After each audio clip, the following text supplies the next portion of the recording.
Koya.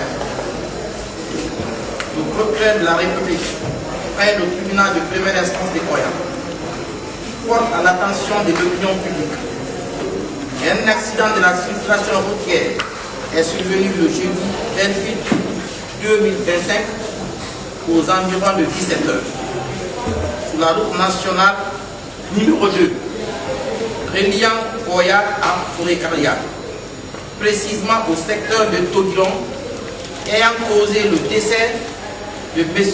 Mohamed Lamine Traoré, âgé de 62 ans, marchand domicilié à Mafelaya.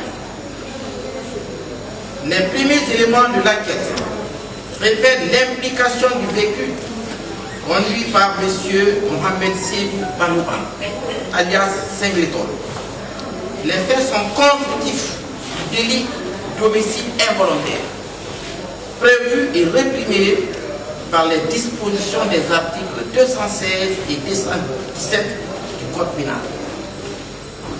Saisi par la famille de la victime dès le 29 août 2025, le parquet d'instance A autorisé conformément aux règles de procédure la restitution du corps à la famille pour inhumation. Instruit les officiers de police judiciaire du commissariat central de police de Koya par soit transmis en application des articles 63, 64 et suivants du Code de procédure pénale pour faire d'interpréter, d'entendre et de constater matériellement les faits. En exécution de ces instructions, le mis en cause a été convoqué et s'est présenté volontairement au parquet le 1er septembre 2025.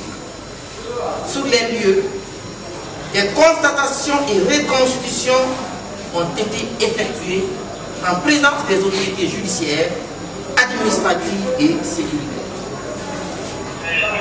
À l'issue de l'enquête, le parquet, usant de ses attributions définies aux articles 38, 114, 461 et suivant du Code de procédure pénale A, procéder à la mise en mouvement de l'action publique, orienter le dossier suivant la procédure de flagrant délit, décerner mandat de dépôt à l'encontre de M. Mohamed Seydou Banouban, alias Singleton, qui sera traduit devant le tribunal pour y répondre des faits. Le parquet du tribunal de première instance de Koya rappelle que toute infraction pénale, quel qu'en soit l'auteur, fera l'objet de poursuites rigoureuses afin de garantir l'ordre public, la paix sociale et les droits des victimes.